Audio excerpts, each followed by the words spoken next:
Being at 6 o'clock, I'll call this meeting of the Enfield Select Board to order. And we'll start with the approval of the minutes of October 16th. You have them in our packet. Does anybody want to make a motion? I think as usual, they were well done. I didn't see any issues and I would move we accept them as presented. We have a second? Second. Okay. Does anyone have any questions, comments, or corrections on the minutes? Okay. Seeing I none, have one. go ahead. Yeah, comment perfect. On page 4, Sure. line 150. I don't know if it was just like a typo, but the phrase was, and I can sign it, like we them. The 150. Yeah, page 4, line 150. Mr. Russell expressed his hesitance Please. to accept feedback from a corporation for private public use of the policy. Is private public use like a phrase or is it a typo? It's a little contradictory, doesn't it? Yeah. Just private use?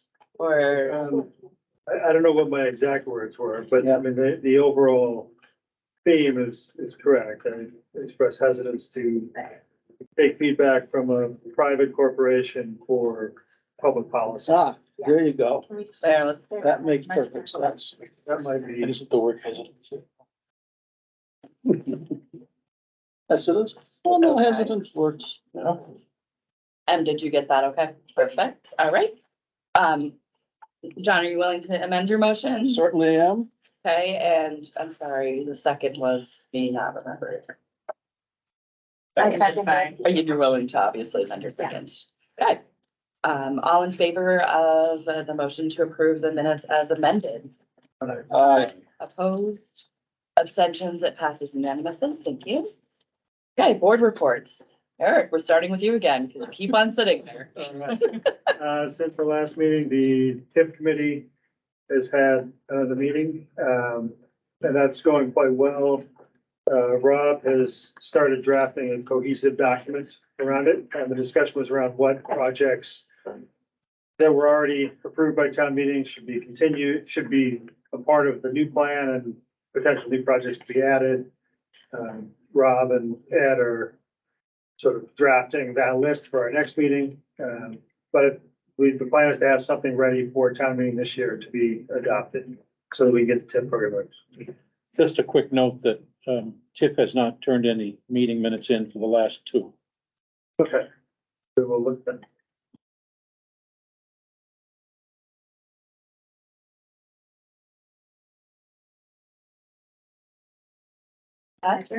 Alice? Okay, so Eva met October 25th and discussed their upcoming holiday decorations on Main Street.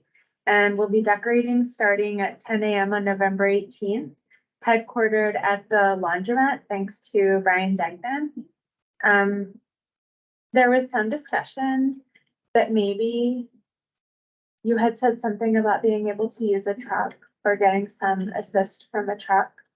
I think I haven't been part of this before, but the plan sounds like a ladder on the bridge. I think that's what they've used. I don't know that we have a truck for that, but Yeah.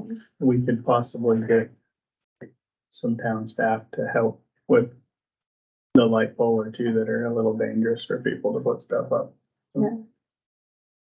Cause I wasn't gonna volunteer to do that. I was like, I don't know if you guys should be doing it either. November 18th, maybe I'll volunteer. No, yes. No, no OSHA violations either. No.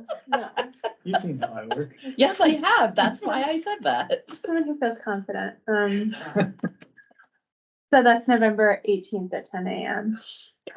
Heritage Commission met October 26th and discussed the delay of planning for a preservation forum this winter due to competing priorities. They're on the hunt for a historic marker that is missing from the Community Lutheran Church, and I seem to be spearheading that effort. And they discussed ongoing questions about how historic preservation will be incorporated in the master plan. That's all I got. And since I'll be the big media on the Community Lutheran Church one. We know where the marker went in the first instance when it fell down about 5 years ago. So if it's not in the EVA office, at this point, my suggestion to Heritage is that they find a way to replace it. Yeah. Yeah, I just rather haven't had a than- chance to look yet. Rather than, hunt around and everyone getting upset. I think if it's gone, it's gone. We'll just have to get replaced. Yeah. Thank Okay. you. John? The budget committee met with the select board on October 26th. And most of you were there. So this is a little redundant probably. Does anyone really want to hear this? I think we're good unless somebody has a question for you. No. Okay, I think we're good. It was a good meeting. Yes. The responses we got from other communities were apparently quite good. We got a lot of responses. And, we're thinking of going to a 12-step scale in the future, something along those lines. That many of our positions are below sort of market value, except for public works at this point. And so I guess our challenge still is to bring things up to sort of parity with the Upper Valley in general. So that we're not losing excess number of employees to other communities. Tracy? We met as an energy committee and I had hoped not to give anything tonight because my fellow committee members were supposed to be here. But they're No, not. we're gonna reschedule that. No, I knew that. I Okay. knew that, to be honest. Yeah. And I don't want to steal their thunder.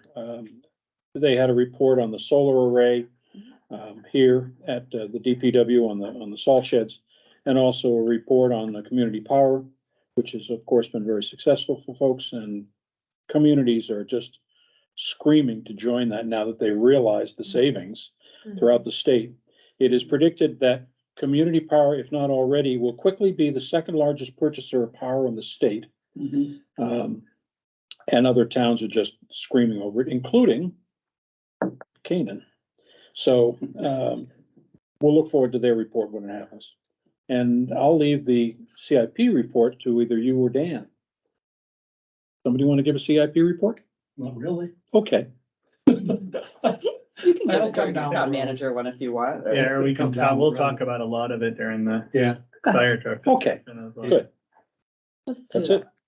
it. Perfect. Conservation Commission met and approved an amount that they were going to donate to the Cardigan Mountain Highlanders via Upper Valley Trails, I believe. And so they're donating an amount because Craig, who is our trail master, is essentially leading this as kind of a non-stipend gift to trail folks. And that's going pretty well. They've completed most of the work they anticipated getting done for this year. And next year, there's money built into the budget. So looking at a more structured way of taking care of our trail system. And that was really the majority of the meeting, other than Ed Reppy voluntarily explained his culvert project to the committee. So that's all I have. Anybody have any questions amongst each other for board reports? So Craig, the trail master, I think he came to the last Eva Business Coffee and handed out a flyer, like if anyone wants to get involved. So that was really good. I think he seems to be doing a good job of Yes. making himself visible, but I think he should continue to do so because I think people are really excited to be part of that effort. Yes, and there was he put a really nice report into the November newsletter. So if folks haven't had a chance to read it, that's in there. And thank you, Elisa, for putting in very nice links to the graphic. So nice to see the conservation team doing some great work. Reminder that we are looking for volunteers for trail work, so you can contact us at town hall if you need anything and we can get you in touch with the right people. Oh, and I gave them I exported the 4 people on the form for them. I guess they didn't have them, so, but probably had to ask. So I was like, I can do that. But I told them they can also ask you guys. Let's move on to town manager's report.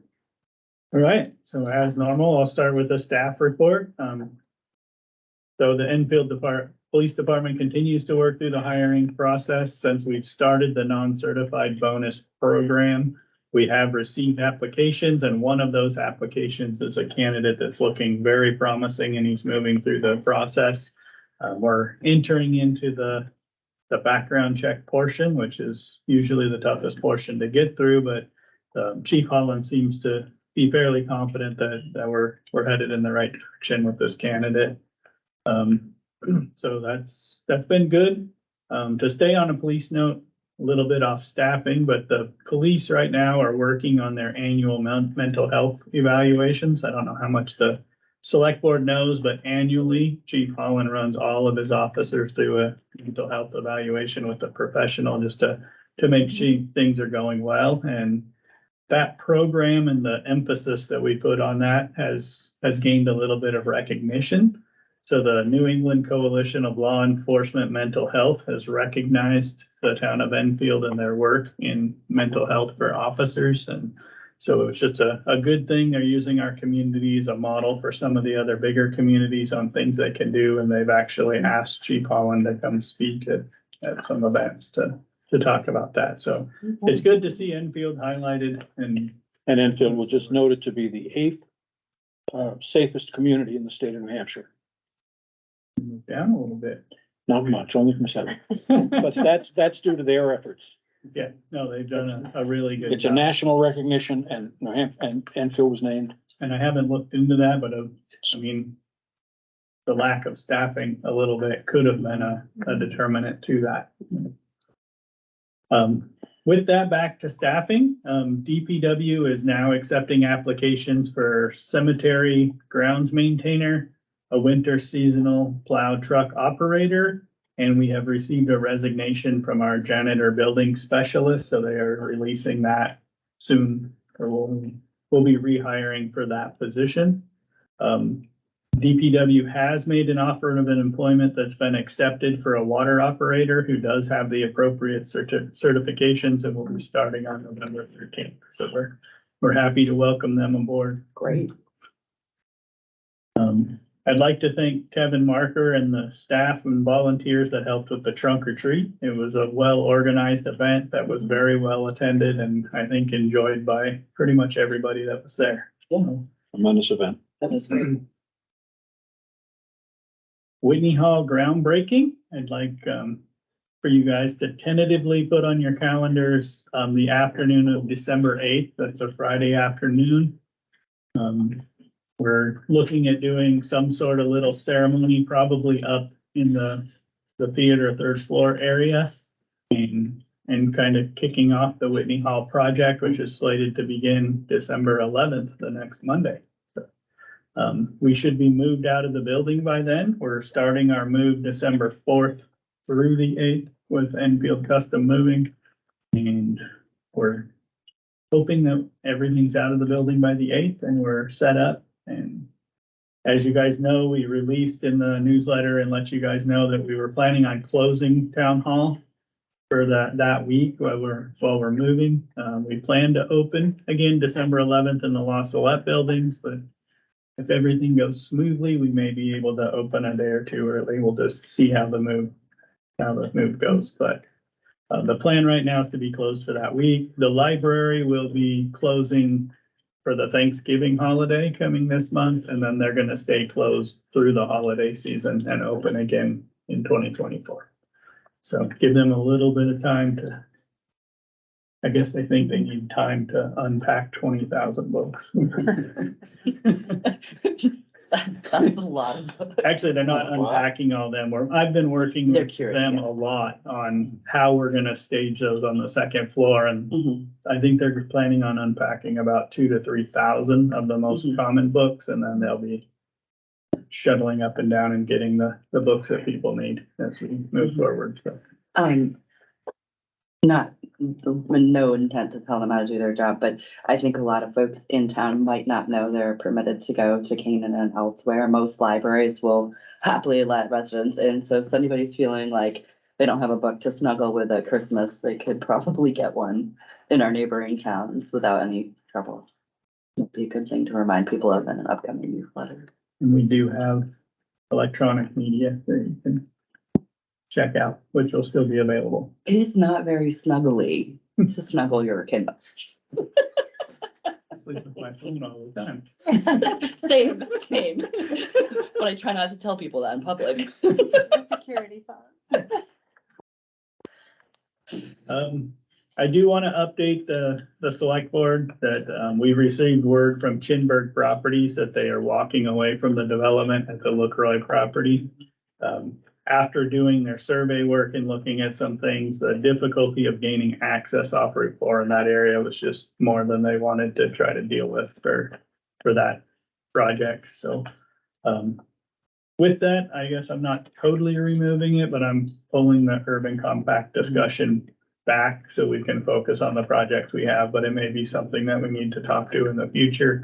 We did talk a little bit at the TIF committee about maybe identifying some of those hard access problems with developable property, and that might be something worthwhile with some TIF money to see if we can find ways to improve that access and open those properties up a little bit more. We will be sending out an email and some information, but we received the new tax rate today.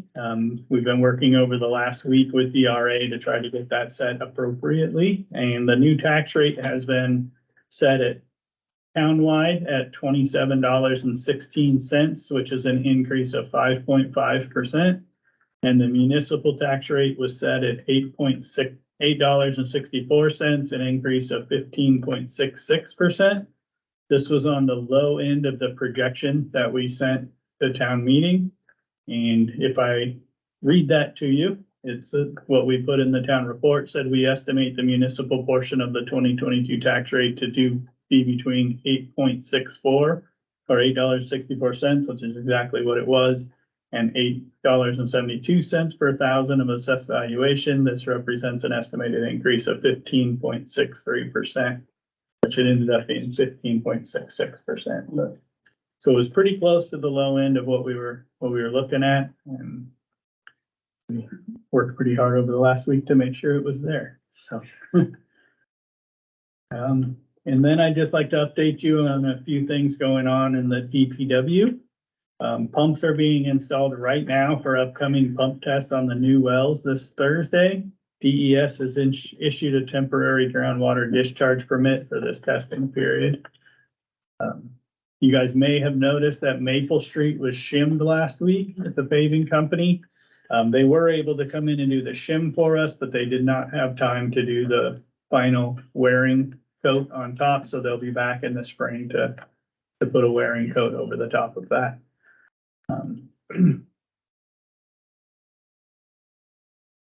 So we received some FEMA disaster aid for the Christmas storm in the amount of $9,522. And then I would like to extend another thanks to Chief Holland, Jim Taylor, and Jeremy Clay, and then along with some partners across Grafton County. After we were notified that FEMA did not include Grafton County in the July storms, they went back to work, put some more numbers together. I know I worked closely with Sean Mulholland and Jeremy, the fire chief from Lebanon, and we communicated, we pushed again to the state and to FEMA. And we received word last week that Grafton County has been added to that FEMA declaration, and we will be eligible for reimbursements. So I'd like to thank them for the extra work moving forward. Thank you.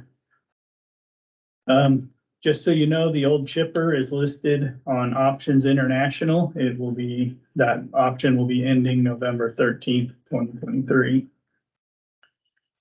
DPW worked with Upper Valley Regional Planning to host a stormwater workshop. We had 20 people in attendance here at DPW, and that workshop has been recorded and will be released in the future for viewing for people that want to watch it. And then you may see some changes around town. Casella's changing all dumpsters in town to front loaders over the next couple months. This is to increase their workers' safety and efficiency of their programs. That's my town manager report. Does anyone have any questions for Ed? One more Oh, thing sorry. after questions. I can take questions. I think I know the answer, but just for the, I mean, it's great that, the program for mental health in the police is going so well. I mean, our other emergency services groups have access to that as well. They do, I mean, they do debriefings and those types of mental health things. The Mhm. chief actually brings in a yeah. psychologist to do one-on-one with the police Yeah. department funded out of his Yeah. budget. That, you don't do Fire that. department and I believe EMS is required annually to do a mental health refresher. Mhm. It's an online, it's not an Yeah. in-person, but it is an ongoing. I would just encourage that to be available to any staff, honestly, that needs it, or feels even. Yeah. Just would like it. Yeah. And then full-time staff, we do have Right. EPA or not EPA, EAP resources Right. that make that available. And for the benefit of folks who always ask, EAP is Employee Assistance Program. And the last thing, I wanted to pass this around. We got the painting back that was restored. Oh, the same thing. If you remember, it was torn and tattered, and I think they did a very good job. They actually gave us a little bit of a discount too. It came in lower than expected. Pretty good. What is the significance? It was donated to us. That is the original Shaker built bridge. It's Mascoma Lake. I can give you a little bit of history on it. It was really interesting talking nice to the guy that did it. It was donated to the select board and they accepted it under the auspice that they would repair the painting and display it. It lived in hiding for many, many, many years, and it came to my attention that it was here, it was still, as I said, tattered and torn and in pretty bad shape.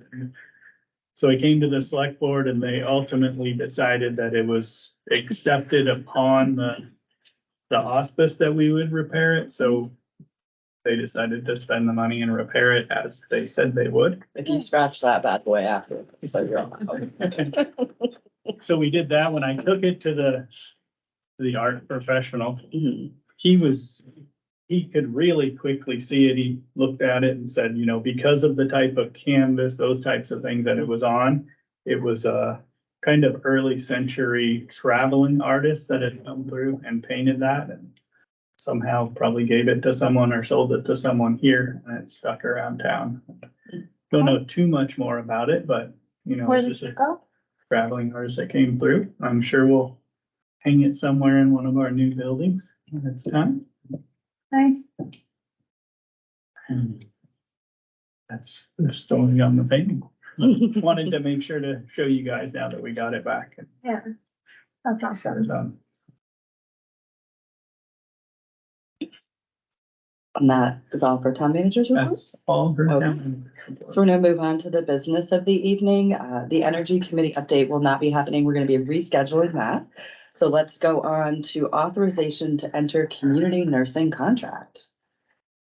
So I didn't send you guys anything, but as you know, the committee's been working really hard at doing some fundraising. We've also been working with Jim Wheatley in the town of Lebanon to kind of shore things up and make sure everything's in place. And I have finished negotiating a contract with him and writing it that's beneficial for both of us. And as we stated in the public hearing, that I would come back before the select board before entering any formal contract. It is a 1-year contract, which is covered, and we have the funds to pay for that 1-year contract already without using any taxpayer support. Yes. I don't know that I need a motion, but consensus at least to go ahead and move forward and Good, funds in hand, that was the. I was concerned. Yeah, exactly. Do you guys want to do it by consensus? Works for me. That's fine. okay.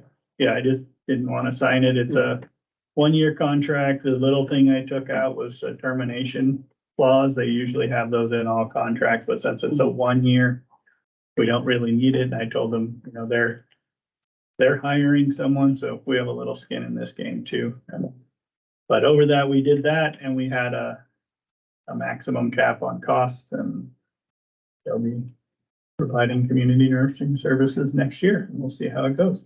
Great. I think it's appropriate to thank that committee. They really worked for a long time to bring this to fruition and came in very organized. So nice job. You can pass that on to them. I believe you're the co-chair, right? Yes. Thank you. Let's move to authorize use of CIP funds for the purchase of a tanker pump for the fire department. Yeah, come on up to the hot seat. Join us. I just start by saying I'm as surprised to be here as you probably all see me, but after having attended a number of meetings with other departments and hearing their stories, I felt obligated to bring it to the CIP and now to the select board. Some of the things that have brought me to this point is, one, the length of time it's taking to get equipment. But probably one of the bigger pieces of it is 2027 vehicles are gonna be required by EPA to meet a new emission standard. EPA has said what the standard is, but manufacturers have not been able to come up with a plan of how to accomplish this. But they have come up with a price that they think it's gonna cost to do that, which is in that 30 to 60,000 per truck unit. The tanker, if Ed had sent what I had put together out, the tanker is a 98, not an 89. I had put that incorrectly. The, engine 5 is a 2000. The plan would be to have a company build a pumper tanker so that we would still have the 2,000 gallons of water, but we'd have a 1,250 gallon pump on it. So we would be doing a 2-for-1 replacement. Again, reducing the fleet, reducing maintenance. And again, I keep going back to that EPA emissions requirement.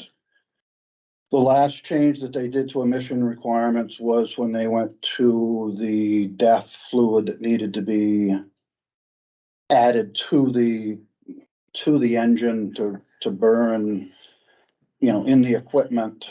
And it's probably taken, I'm gonna say conservatively, 3 to 4 years for the kinks to get worked out of that.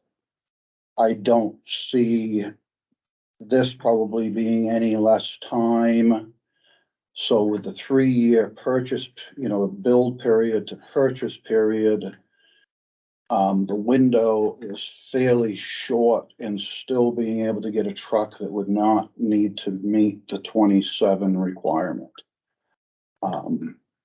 Because right now being 23, 3 years out, we're, they're saying they can guarantee that we would get a truck that would not need the 27 emission requirements at this point.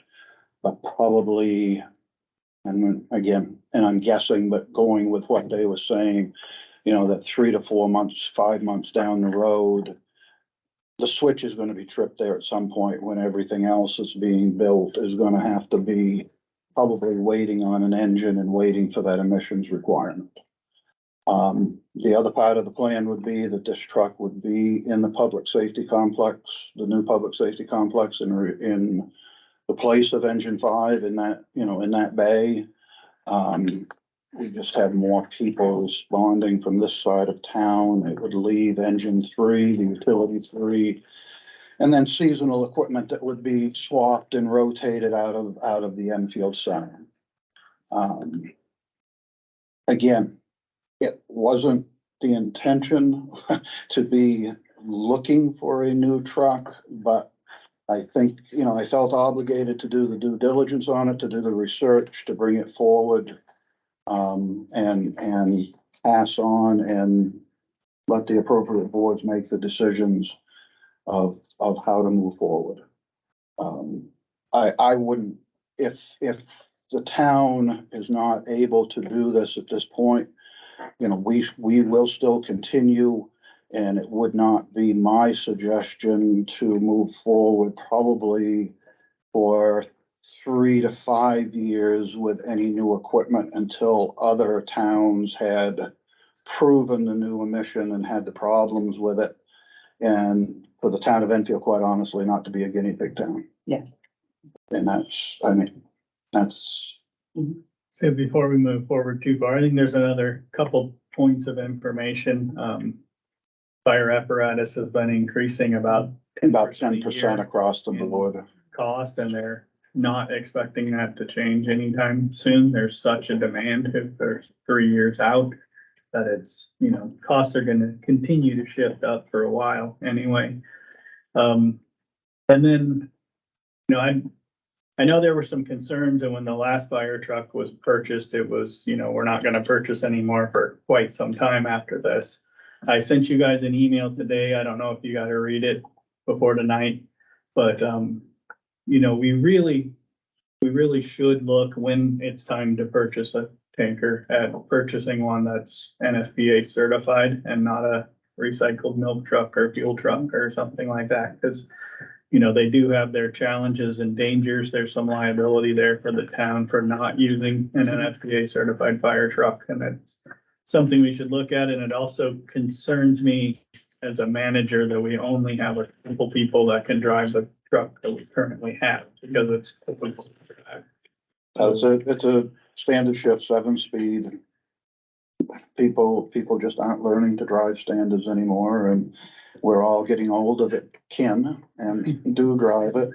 And it is a concern. I mean, Saturday, we had a call, mutual aid, we went to Grantham they had a propane leak, they had a truck that backed over an underground tank, but long story short, you know, we ended up having to wait probably about 20 minutes to get the right people into the truck to be able to take that truck to go mutual aid. And whether it's in our town or whether it's mutual aid, it's the same. Yeah. It's the group of people to drive that. And I don't want everybody driving it. It is a specialty. I mean, it is. You need to be a truck driver, basically. You need a truck driver, and. A lot of us don't drive And the standard, truck so you don't want drivers truck drivers. aren't, Yeah. it's not the same. I mean, the DPW here now and New Hampshire CDL allows you to do a automatic only CDL license. Means you can't drive a standard, and a lot of the CDLs are that way, and a lot of people in the trucking business have only automatics. Mhm. The other point that convinced me, quite frankly, is that, the engine is an American LaFrance, which is a company that went out of business in 2014. So trying to maintain a truck that was built in 2000 is going to be very difficult as we head forward. I think from a safety perspective too, like, I don't think, it's not just that we're trying to avoid emissions requirements. Those aren't the problem. It's the problems that. That's the small piece of it, Yeah, but it's it is a large piece though too, Kate, because of what this is gonna add. Well, it's the cost, and it's the fact that you, like you said, the guinea pigging problem is every time they do anything with emissions, the guinea pigging is pretty immense on the engineering side. I wouldn't want us to do that, and I don't think from a safety standpoint, it's worth it. You know, just looking at the information about the baffles, and I know that we've had, you know, we want them to have a safe braking and stopping and turning ability, in addition to being able to drive it in a timely fashion. You know, no one wants to spend money, but I think this is a wise move on that. I would recommend, and I know there's some other people that want to talk, but I would recommend, I did put a motion in the packet, but after thinking about it a little more, I would recommend a purchase this large. We hold some sort of public hearing just to let people talk about it if we don't move it forward into the future. Mhm. Can I ask a quick question? Yeah. This retrofitting conversation, is this because I might have missed it? We currently have vehicles that are retrofitted? Oh, yeah. Okay, I missed that. Well, the tanker was a built tanker. It was made as a tanker. This wasn't a truck that had been, you know, a milk truck or a fuel truck. That was how the old days they would do it. Somebody would get done with a fuel truck, you wash it out, and it becomes a fire department tanker. Yeah. This was a built tanker, but, and I will say this carefully, but the tank on the back is a milk tank, Okay. okay? It came from the Midwest, it got put onto the chassis and got put together.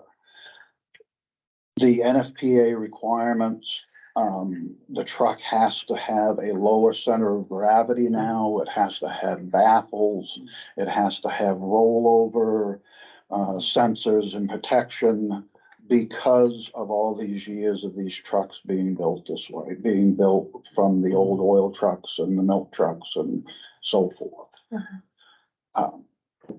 Everybody's been very lucky and we'll, we continue to strive to be safe and, I don't need anyone knocking on wood about our emergency Say that. equipment.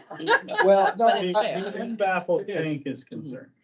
Yeah, I Yeah, mean, you get the water that's surge compelling. washing in there. and- yeah, the physics of it is a question. and that's why there's very few people that I feel comfortable in driving it because I know that they don't put their brain in the glove box and they drive as they should. Is that the truck that was rolled in the past? No, that's the American. That's the American look. Yeah, Yeah. that's the engine. Yeah, so we have a history of stuff that has gone over sideways. So there are some feelings about not tipping over again that are very valid. That's helpful. That's my nice way of putting it. We don't wanna, But we are looking at selling these to someone else. Look, that is they're in charge of training their team. The one thing that came up very briefly, at the tail end of that meeting was the possibility of liquidating the American LaFrance truck now as opposed to waiting for 2 years. 3 years. personally as a chief, I have no issue with that whatsoever. We have 2 engines and we have mutual aid. I say that without any hesitation. Because its value is only gonna go down as it Yeah. ages because of the Mhm. manufacturer. It's a very good question. Good point. So do we want to, let's schedule a public hearing? I would say that, but. Okay. Are you comfortable with that? Will that delay the purchase in some way? I mean, or, A couple weeks, maybe. that's We about could all. start an RFP even. That doesn't mean we have to bid it. I don't wanna delay the ability for us to close on this purchase. He's given me that month, 6 weeks window before he would start feeling uncomfortable with saying that he could guarantee without the new emissions. I mean, his hands at this is only one, person that I have talked with as far as getting information, getting specs, not as far as the requirements, but on the truck itself. Yeah. Yeah. So if we did it at our second select board hearing. for this Yeah, month, November 20th, is that a time when you guys are all gonna be here, so we have a quorum? What day is that? That is a Monday, it's the Monday, the week of Thanksgiving, Oh, yes, I'll be so here. let's do it. And thank you for bringing this to. Just from a CIP standpoint, it's not gonna be that far off because we're gonna be paying off one of the new fire trucks in 2031. Mhm. So at least that gets us, we're talking this in 2027, 28. So it's not that far off. I will tell you right now, though, there's gonna be CIP issues in the next few years. Mhm. And one of the biggest reason is, to put it down there quickly, cruiser used to cost $35,000, it now costs $66,000. Whoa. Yeah, And we and that's couldn't not, predict that and that's kind of not 50 No years different- ago, no different that's here. 5 years ago. And I think we couldn't have predicted that kind of Yeah, so- escalation. The nickel may not be a nickel in the near future. Because inflation on these vehicles are out of sight, like people see with cars. I mean, 8-10% per year. It's crazy. So, Yeah, and we're seeing that across the board. Yeah. Trucks similar to the one we bought for around 500,000 are now over 700,000. Ladder trucks are 1.7, not that we're planning on getting one of those, but they used to be, I mean, not that long ago, they were $1 million trucks. Yeah, I mean, yeah, when it went from 750 to $1 million, everybody gasped, and now, you've added another almost $500,000 on top of that, and And the length of time for delivery for ladder trucks, I think, is out to, 5 years. And it's just, Yeah, a lot of people are dealing with this issue right now. I had a very similar conversation with a guy from Wisconsin when I was at ICMA, and they're talking about a fire truck they were not planning on buying and having the same financing type talks we're having. I'm trying to save some money, and it's really hitting the industry hard, and they're expensive. Everything's going up. I think we've been very diligent about reviewing our CIP plan. The model it was founded on is a good model at the time, and really how it works has changed significantly just because of the way the economy has been. So we're just gonna have to revisit it and ask ourselves, what do we like about the model? What can we improve? And Yeah, unfortunately, it's expensive. we'll have to look at it. I don't think we're doing anything No. really big this year. We did add 1/3 of a payment for this fire truck in case it goes through, and as of right now, on this year, as approved, the CIP plan will be spending in cash $338,000 more than we're bringing in. So, which is all right, we can do that, we just can't do that too many years in a row, and the future's looking a little expensive as well, so. And if we Bill, you liquidate wanna take the your glasses back?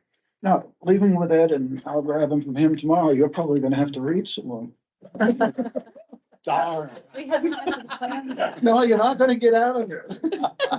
Thank you very much. Thank you. Thank you, Chief. So you can stay for a minute, Chief. I can stay for a minute? The next item's Yeah. buildings. The building projects.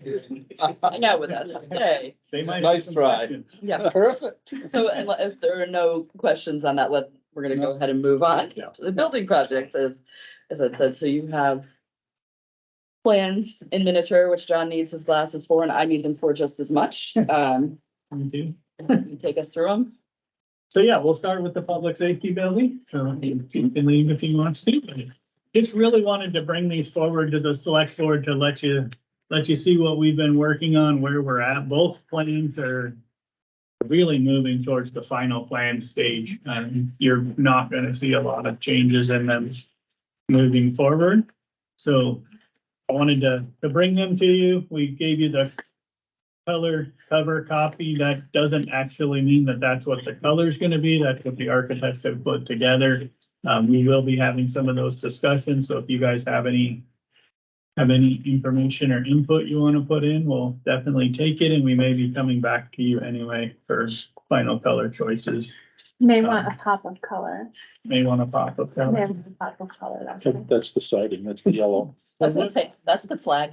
that's the yellow. The flag will not be Gray. blank gray. And the wood siding, we have been talking to them about that we don't really want natural wood because of the maintenance issues and stuff that come along with that. So, But it will pop some color. so looking at that, if you look at the floor plan, it's, I don't want to say it's similar to the last one that you guys saw, but the few things that were really downsized were a little bit of the office sizing. Some of the offices are really big. We downsized those to a more normal office size, if you will. And then the community room was downsized a little bit to save some square footage. But other than that, I think if you look through it, it's pretty similar in what is in the building that came from the original MFAC, that just layouts have changed around a little bit, those types of things. Little bit smaller locker rooms that we put in, we separated them, so the police locker room is isolated in the secure area, so they can keep their equipment in there, and then there's a small locker room for fire and staff.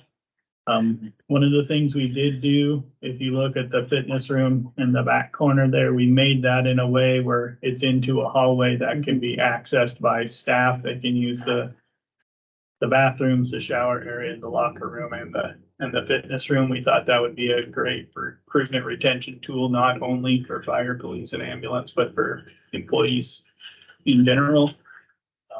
In working with that, Chief Holland's been working with Primex, our insurance carrier, who hasn't given a dollar number, but said that they would be interested in helping fund equipment for that room because of the wellness of the employees that would happen. So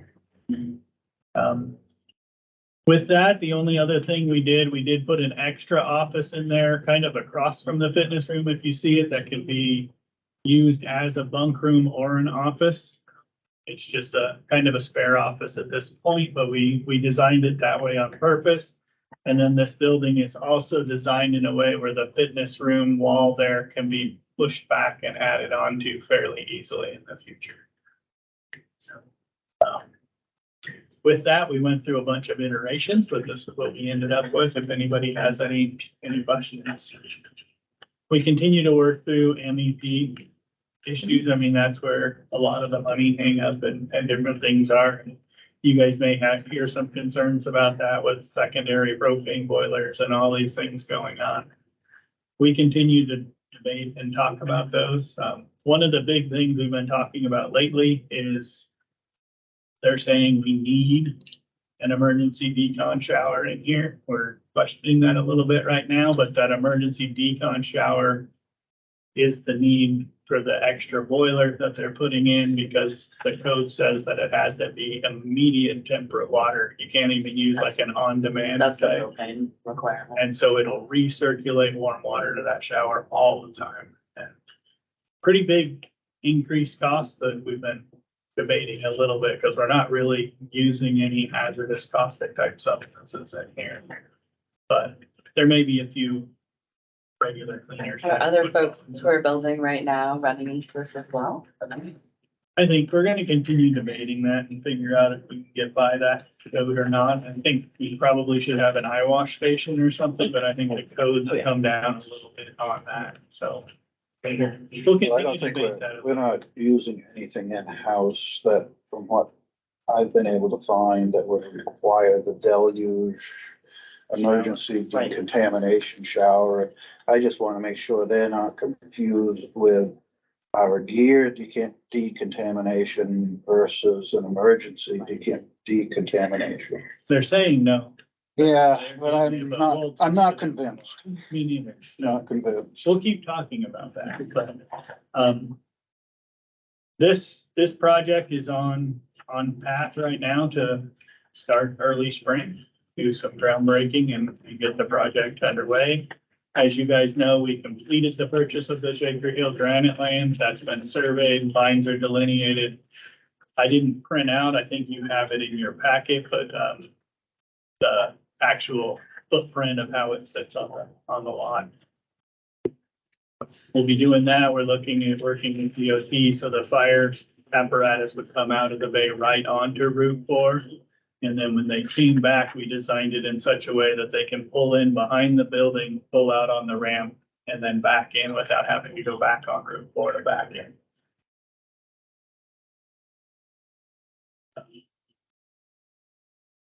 One of the items that we briefly touched on in our facilities meeting was to name the facility. And I asked that the select board, not at this time, but on planting the seed for a future discussion as to what you would like the facility to be named. And I can bring a couple things forward like that. They mostly just did it on some signs out there, but it was pretty basic. Field public safety building and field public safety facility, public safety facility, Would whatever. anyone want to give us like a few million? To have their name on it?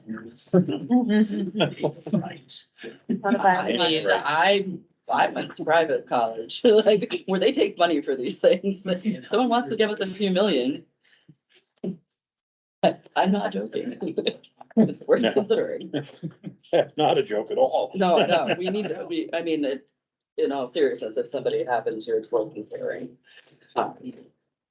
I just had one question on the public safety facility. I think I posted two before. The locker rooms have a door and I wondered, because they're unisex, right? If it wouldn't be smarter to just have it open to the quarter so that you, We talked about that. I don't know how you guys feel and if there's anything, but you're not gonna be using it for changing anyways. You have full size, which I like the self-contained bathrooms. I think they're very flexible and probably a much better choice. We talked about the main one in that hallway. That would be the, I guess, fire and staff employee Yeah. one that me and Phil talked about not having a door on that one. I don't know what the police chief will want in is, but it is on the secure I was side. gonna say, they're on the secure side. I think it's a little different for them, but with this one, you know, anytime you can have a more open space, and not get into gender issues of any kind. Better for. Whatever you think is best is choose. You guys have questions? No. Good progress. Like it. Why are we doing groundbreaking for this? That one will be in the same. Great. That one will be, I'm gonna say, more of a normal groundbreaking. I'm sure we'll be out there in the spring and we'll put shovels in the ground, throw dirt, take pictures. Or if we can push them a little bit, we'll thaw out some ground. Shovel some snow. Probably some snow. What is it? Be out there with a tent, Like it. space heaters. Yeah, not that we wanna push it, but. Put a fire truck on. Just put one of those the heating mats on it. It works well. There's no Nope, I think we could, you wanna question go? for the chief. You can leave if you want. You but can want- stay if you I'm want. gonna, Thank you. I'm gonna go see if there's any dinner left. Thank you. Always the Well, way. see if there's any fires, right? Thank you. Good night. Thank you. Thank you. So we're hoping for no fires. We hope you get a good dinner. Good, that's me. And then for Whitney Hall, I printed out some packets today. Again, you have actually one iteration before this, but there are still gonna be some changes to the Whitney Hall that we're moving forward quickly. If you look at lower floor plan one, which is the first one, this is the bottom, the town hall area. The only part I really don't like in this is when you come in the main entrance, which is the little square that sticks out the side. They made a bathroom with a bathroom vestibule. I think that's an access issue and a little bitty closet, and they cut our kitchen down. So I'm gonna ask them to move that back where they just had a bathroom and a closet that entered down in the lower lobby area. And then it gave us room for a bigger closet and it made the kitchen a little bit bigger. So we'll probably go back to that, but other than those changes, it'll look a lot like this. One of the things we designed, if you go to the right top corner, if you will, there's the meeting room. There's a handicap bathroom, and then it also gives access to that kitchen, and that whole area can be locked off. So if someone wants to use that on the weekend, we can give them a code to that door and they'll have a meeting room, bathroom and kitchen facility. Thought that was a great use of community space there. Then we just have our basic, town manager's office, bookkeeper's office, deputy town manager's office. Assessing, one of the changes we made there, if you look at that, is they are in the lobby, so that'll be quote unquote reception and assessing. The last plan that went to town meeting had an actual receptionist office, which the way it was laid out would have forced us to have to hire a receptionist. This way, we don't do that. Julie said she's more than happy to do it, but then she's also retiring in 2 years, so she volunteered the person after her to do it and to be the receptionist, but we did purposefully make sure that there was a 2-window desk there, so if we ever needed to transition to having someone that can focus more on just reception, that they can use that space as well. With that, the one thing you'll see that's missing from here that we have now is recreation. I think Kevin, at this point, if he is planning on just using kind of the open meeting space in between those, maybe a little cubicle, we have some ideas for possible better space for recreation, but on the far side, on the other side, the original Whitney Hall building, there's also a couple office spaces that are available for expansion, so we could always use one of those if needed. If you look at that side, we designed the clerk area to pretty much take up where the town office spaces are now. There'll be 4 different clerk windows in there. There's a secure storage place, which is Elisa's office now. We'll close that in and that will be the clerk's secure storage. One thing you will see on here is the word vault is not on here anywhere. we learned talking with Breadloaf that NFPA vault standards are extremely stringent and extremely expensive. So we did some research. We talked with the Secretary of State, we talked with the Clerks Association, we talked with a lot of people, and nothing in our vault is vault worthy, if you will. Everything calls for secure storage. So we're talking about building a couple rooms, the historian vault across the way, and that one. Elisa's office is pretty much brick walls now anyway, so it's pretty fireproof. But if it's not a fireproof wall like that, we talked about just double drywalling it and increasing the fire resistance of that. So looking at those, we did move the historian's office a little bit forward. So again, if we're not around and she wants to meet in there, it's easy public access. And they come in, the public will come in that side right to the elevator shaft and stuff that's there.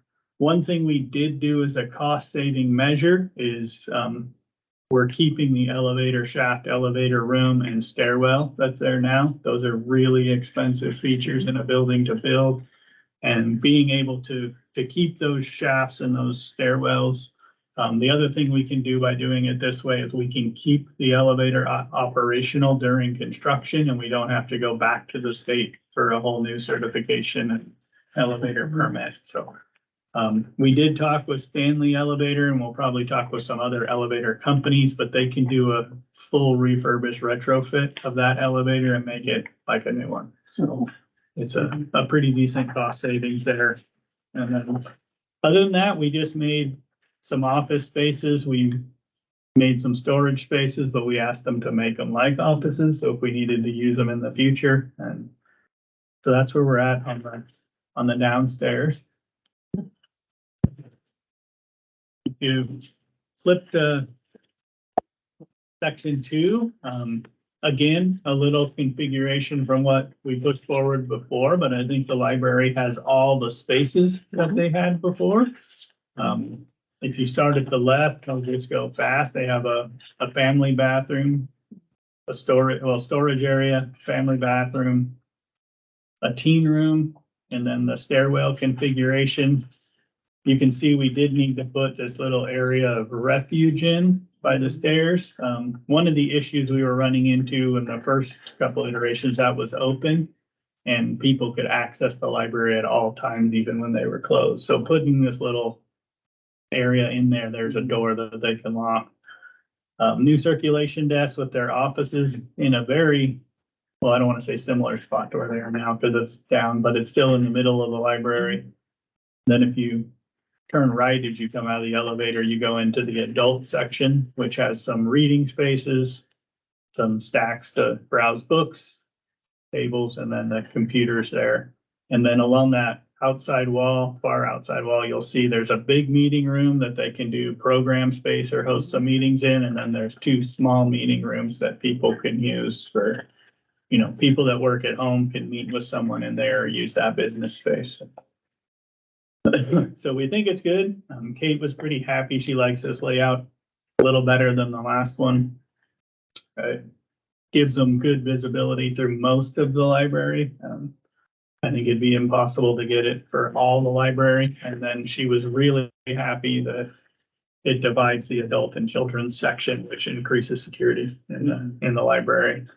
The one thing we do plan on doing is the front of Whitney Hall, the kind of call it octagon shape, but it's not. And again, the little bump out there, they're gonna make sure to keep all that ornate woodwork and the pocket doors and that's where they're gonna put that Willow's Nook. That was a donation for the children's area. So that's the library.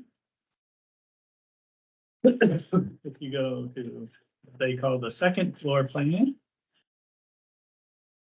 this is really just a big meeting space that we can put some proper technology and things in. What I envision this as is a multi-use space, but also a great place to start hosting select board meetings, planning board meetings, some more formal meetings up there. I think there was pretty good consensus that we would not move elections back there, that people are pretty happy with the community building, but we have that there. We have some storage, a couple bathrooms, and then the small meeting conference area in the front. as designed in the original MPAC committee to take use of that nice little room and the stained glass windows up front, so. That's really what it is. It's flat roof over the new portion of the building, and then that flat roof will be used to house the heat pumps and the utilities, so they're not hanging off the side of the building or sitting down, which will help the aesthetics of the building. Few points of interest, maybe. I think it was part of the original plan and we continued to stay with that the slate roof will be removed and replaced with asphalt shingles.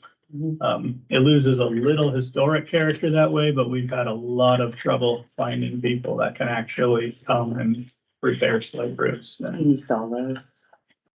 We can I do would not give something them with away, I those. guess is what I'm I saying. don't think they'll come down in one piece. The reality is that It there's depends, a yeah. huge expense for them to remove it and slowly lower it as opposed to what they probably want.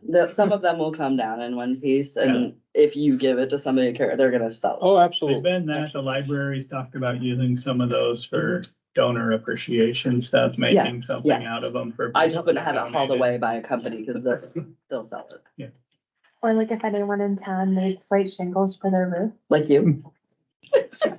You can buy a couple.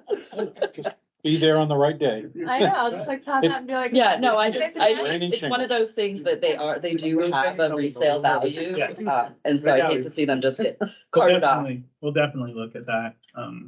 Then the other thing is, they're going back and forth on the Mhm. second floor windows, the big ones, but they have made the decision, or we made the decision all together that all the rest of the windows are gonna be replaced with new energy efficient windows that have the historic look instead of trying to refurbish the old windows. Yeah. So we'll do that. What are For you the doing? most part, it looks like it's gonna be fully spray foamed, a little bit of maybe dense packed cellulose, but you know, a really good envelope and good insulation. As good as we can get in the old section for 2x4 construction. Which is kind of amazing that that big building is all 2x4 construction. Is what? 2x4 construction. Really? Well, it's rough sawn, which means it's a full 2 by a full. Yeah. It's a real 2x4. Real 2x4, that's what my house is. But it's still a little unnerving when you open the wall and it's that big. It's totally normal. We're used to that around here. When you say No roof the insulation? new windows, are you, they're they gonna use do dense pack, they'll interior, get some internal decent- grids that it looks like, so we don't spend $6 billion and You can watching actually them? get about a nine, Or are they doing? 23 or grids that 24 on break? the wall like that. Not 100% sure. Okay, no, I'm just asking because it saves a lot of time and money. I know it's not as historic, but then you get into like who's replacing the grid.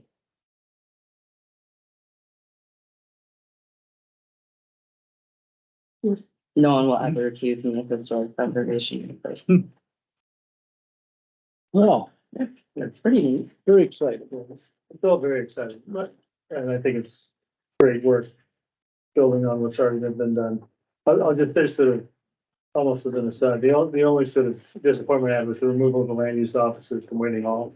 I really sort of viewed them programmatically as like, you know, public facing staff members, and if there's any way to get them there, I'd really love to see them in Whitney. We can look at that. There's been debate over that. Yeah, and I disagree with that. Yeah.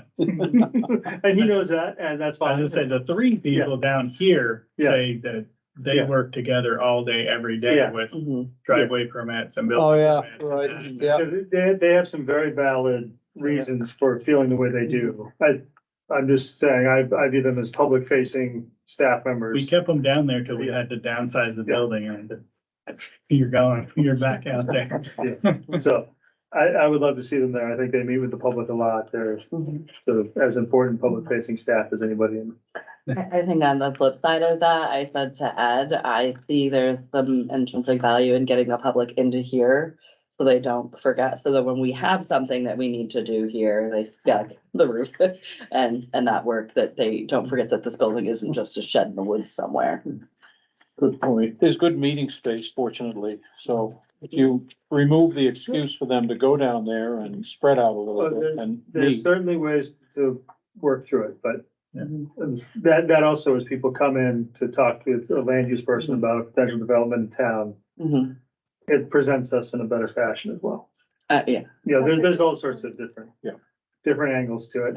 And no, they do. They have very good, reasons for why they like being here and working with the folks here directly all day, every day. And and as we've moved more towards laptops for individuals too, I think, the ability to plug and go in different buildings and be more portable and do some kind of remote style work is, I think it gives us some extra flexibility on where you are and how you work. And I'm a big fan of just-in-time workspaces, so I know during COVID, we discovered that we like having walls more than we knew before. But I also like the idea of being flexible and our expectations of where people, because I do like you said, the front facing, when they're meeting with somebody, having everybody go down would not be a bad thing. You guys have other questions or comments? No, just, congratulate everyone involved so far. Yeah, it took a lot of work. This It's is a looking good. very exciting. I like it. lot. The building was maintaining some of its character too. Yeah, I'd like to thank Elisa and Julie for all the work they've been doing. Mm, They've been holding the ship afloat while I've been running back and forth a lot every day. thank you. Okay. We have a TIP committee application and is it Lines? I'm 100% sure. I was properly introduced and I'm still failing to pronounce Bobby's name correctly, so that's in your packet. She is the owner of North Country Towing. Yeah. So, and is requesting appointment to the TIF committee. I would entertain a motion. I move that we accept this application and approve it. Second. Motion is second. Any questions? I just have a question. Yep. Because I don't know. So to be a member of a committee, you don't have to live here. It's okay to just do business It here. depends on the committee. The TIP committee, as long as you own the property and She owns the building Yeah. that her business is in. It's designed to have some residents, but also some just business owners who may not be town residents. But that's specific to TIF. Okay. Yes, yeah, it only applies to. And you have to have a certain percentage live in town. Right. In the district. Usually they have to have a certain percentage owning property in the district. Owning in the, okay, I'm sorry, then, owning in the district. So like I live in town, but I don't live in the district. So I don't count as a living in the district person. for Gotcha. that particular community. Thank you. Okay. Yeah, thank you. All right, we have a motion. We have a motion on the table to appoint. All in favor? Aye. Aye. Opposed? Abstentions? It passes unanimously. And policy review, personnel policy, health insurance, oh my goodness, health insurance premium addendum agreement. amendment. Okay, well, the share that the employee pays for health insurance, a few years back, it was proposed by Ryan Aylesworth to increase 1% a year until we reach 20% for, those with a family plan when they were hired after April 1st, 2019. So this is, I believe, the fourth of 5 years to get there. And this is included as an addendum in the back of the personnel policy, so we don't have to fuss with the contents in the middle. But now that we have the insurance plan selected and renewed for the coming year, if the select board wants to continue to increase the shares, this would need to be adopted so we can add it. So that's really all it does, adjust the employees' portion that they pay by 1%. And do you feel like this is still advisable? Yes, I think so. It's moving us towards what commonplace is. If I look across the state, most places are doing an 80-20 share. Any other questions from the board? That was my question. Okay, I'd entertain a motion. I'll make a motion to approve an increase of 1% in employee health insurance premium shares as presented effective January 1st, 2024. We have a second? Second. Okay, any further discussion? All those in favor? Aye. Opposed? Abstentions? Passes unanimously. Thank you. Okay, on to Acceptance of donations to Community Nursing Program Trust Fund, $3,550 in aggregate. And entertain a motion to accept with thanks.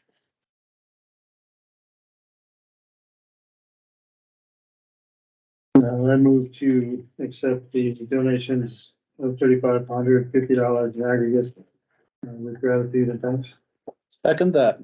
Any further discussion? All those in favor? Aye. Opposed? Abstentions? Passes unanimously. Thank you. This is looking great. That's the one. And we'll read the total pledges. It's $48,775 in donations and pledges to date. Very respectable.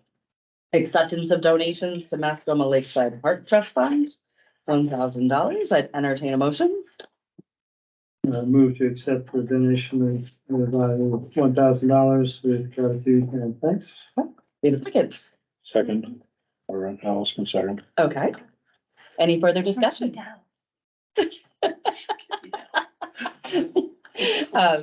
Any further discussion? Seeing none, all those in favor? Aye. Opposed, abstentions, passes unanimously. Thank you. Don't keep going, slow down. Administrative items, what are we doing? Yeah, before we move through that, I did talk about the tax rate Mhm. in my town manager's report. I do have the tax warrant here to sign, so we can move that forward and get tax bills printed. I don't know if the select board had any questions or wanted to discuss that further, or I can just leave it in here to sign. I'm fine with signing it. How do you guys feel? I'm good with that.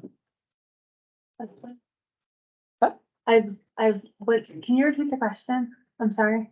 Just the tax warrant, we have it prepared based on the tax rate that I talked about during my town manager's report. I can't remember December 21st looks like the date that they put on there for when taxes will be due. So they'll get out now and be due prior to Christmas. But they're going out, this is nice to get it out earlier and not so close, at least. Yeah, People- there's really no good way to do it. So you either do it and it's due right before Christmas and you have to pay your taxes, or you get a green envelope in the week of Christmas and it's your tax bill. So Mhm. Send it now and give people some time. Send it out.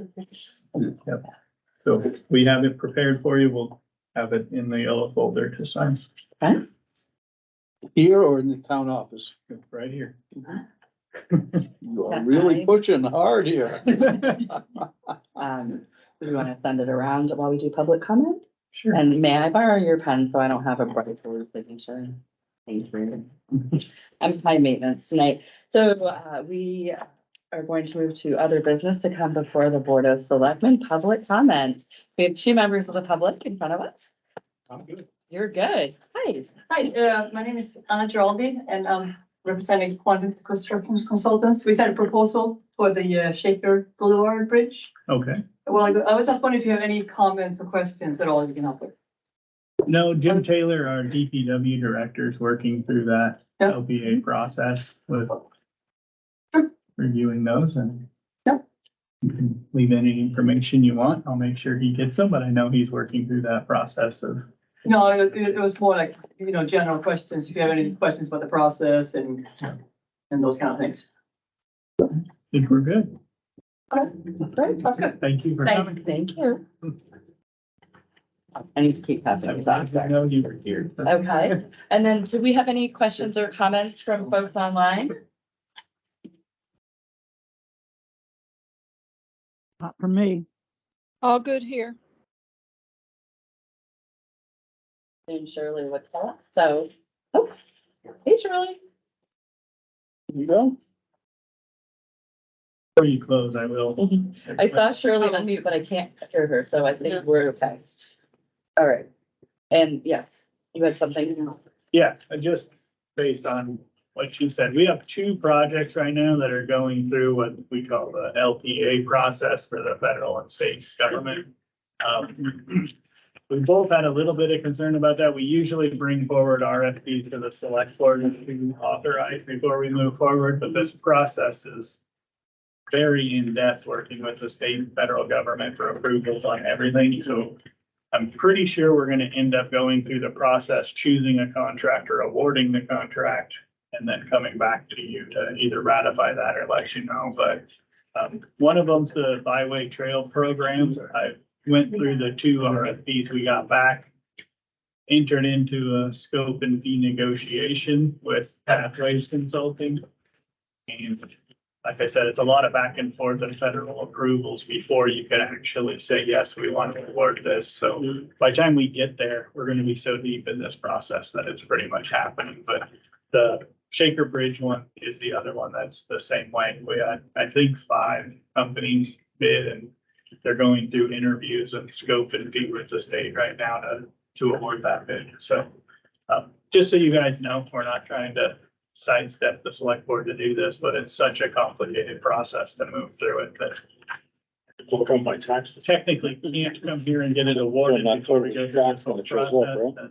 By the time we go through the process, it's pretty much awarded. So we'll let you know. No, it's too big a list. Yeah. I'll just get. I just had a quick question on the collection summary on the betterment assessments. I'm assuming based on the percentages that maybe they're not due yet, is that? Because I see both the even and the odd are at 24 and 22%, which would mean both sets of. It may not, be. We've been doing a pretty good job of making sure that those are up to date. I do think we had one that was really lagging behind, but the Lakeview Condo Association is very helpful. If I contact their president, he said they have some tools and pressures that they can add, and they often implement those, and we'll get a few checks in the mail and get them caught up. So Yeah, for the most part, they're caught up. We're not very far behind. Yes, looks like 1 and 2 were all settled, so you should have enough in the way we laid out those payments to be okay. Yeah, and we're actually ahead of our payment schedule on that. We're doing quite well, and I will say Wendy's on top of it. Anytime someone seems to fall behind, she's in my office. We're getting on top of them. So she keeps us well informed of where we're at on those and make sure that we're staying on top of it. I see they started the final abatement at Shed Street. Do we have a schedule on when they'd be done and when demolition might occur? They're working on that. Last week on the asbestos abatement, they did find some vermiculite at the last minute in the red Shed Street building, so they were taking that out, getting that prepared for demolition. Liberty Utilities after today, I don't know the exact schedule, but sometime this week, they're disconnecting power to both buildings. And then Hammond Construction is going to be taking down the red barn and the 2 older sheds behind there, doing some grading across the property, and then the brick building will be sometime later next year, but probably. Brick building, you mean the red sided garage building? No, the lower building. Oh, That'll be the last one removed. That's the most expensive one, and since we didn't have enough money this year, they're gonna be doing that in 2020. are they gonna try to do any grading this year or wait till the project's done and then do the grading? I think they're gonna do the upper half of it now, but that's kind of up to them. I told them to get done what they can get done for the amount of money that we have, and then we'll give them the rest next year when they complete the project. I think it would be nice if, I know it's hard to grow grass this time of year, but if they were able to see once the snow goes in, it actually opens up pretty well and goes into the ground. Just thinking about the silt going into the waterway potentially. I know it has to travel far, but we know that they run down into keeping it so it's not going into the river. See if that's a part of the contract. It's gonna require them to put up a soil fence anyway. They're within the distance from the river, so the state is probably gonna, if you read the requirements, they'll probably be required to put up a soil fence. To do in order to do it. At some point, you'll regenerate the RFP that was out there originally for select board review. RFP, and we'll discuss how we're gonna move it forward. Do we have any other items that come before this board? If not, we have yes, go ahead. I have a quick question. Yes. On behalf of the community nursing project. There has been an inquiry as to the timeline for the establishment of the committee. So for public purposes, if we could just review the timeline for when a committee might be established and when committee members may expect to apply for appointment through the select board. That on an upcoming agenda, but Oh, more than likely the committee will be formed at the start of January. Yeah. Good question, thank you. So, future agenda item? Okay.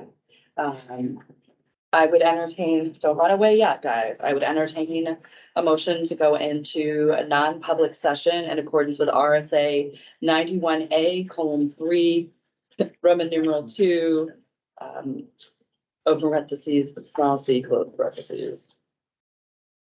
You couldn't read that just verbatim, able to write that down?